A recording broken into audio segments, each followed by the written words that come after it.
जय जिसु जय जिसु। हमारे परम पिता परमेश्वर हमारे दिल में, हमारे आत्मा में, हमारे चारों तरफ बसते हैं। हमारे प्रभु हमारे इर्द गिर्द है। प्रेम की बात है। प्रेम से अपने प्रभु को स्मरण करो। हमारे प्रभु चारों तरफ दिखेंगे। आज हम उत्पत्ति अध्याय 4 यीशु के पुत्रों के बारे में वर्णन करने जा रहे हैं। यीशु की ही वाणी से, यीशु का ही वचन है। यीशु के पुत्रों का नाम कैन और हाबिल के बारे में आज मैं यीशु की वचनों की, यीशु की वाणी को आप लोग के सामने ला रही हूँ। अध्याय नंबर 4। जब आदम अपनी हवा के पास गया तो उसने गर्भवती होकर कैन को जन्म दिया और कहा कि मैं यहोवा की सहायता से एक पुरुष पाया हूँ। फिर वह उसने अपने भाई हाबिल को भी जन्मी और हाबिल तो भेड़ बकरियों का चरवाहा बन गया, परंतु कैन भूमि की खेती करने वाला किसान बना।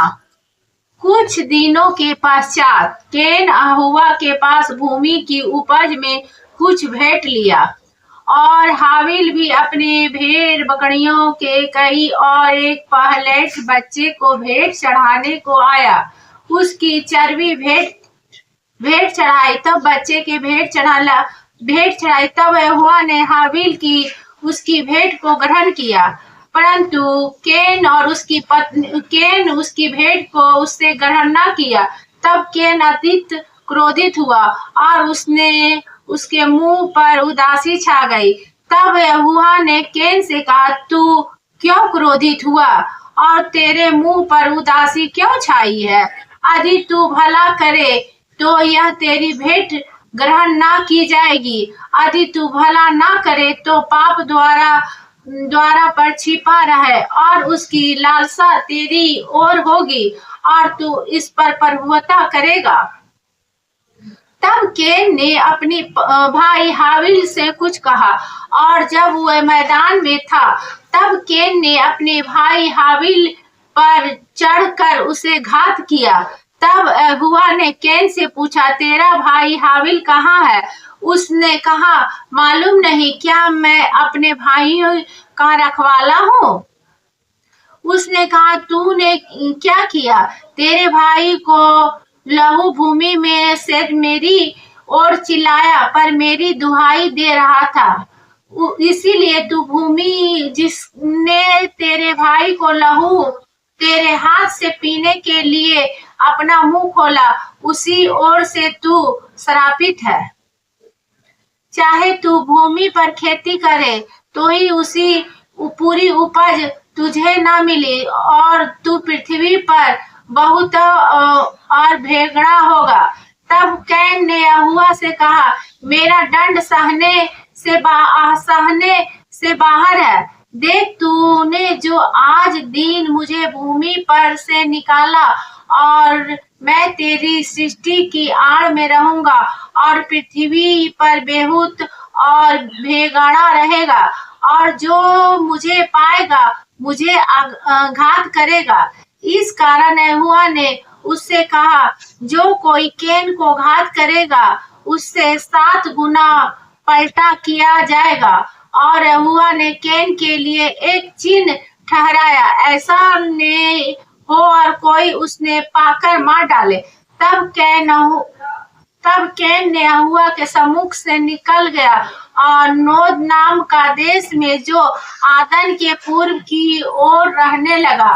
तब कैन अपनी पत्नी के पास गया जब वह गर्भवती हुई और उसके हनोक को जन्मी।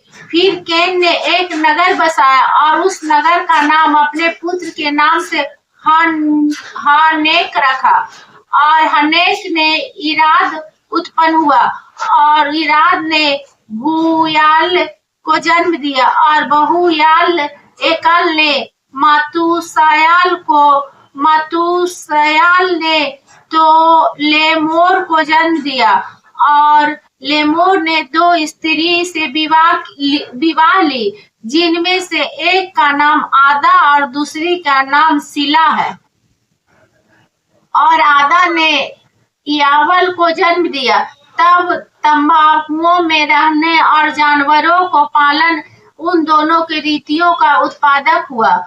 और उसके भाई का नाम युवाल है, और बीना और बांसुरी आदि बाजनों को बजाने के लिए सारी रीतियों का उत्पादक हुआ।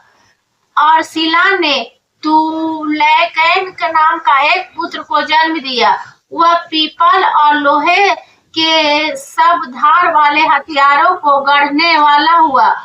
और तुलैकैन की बहन नामा थी।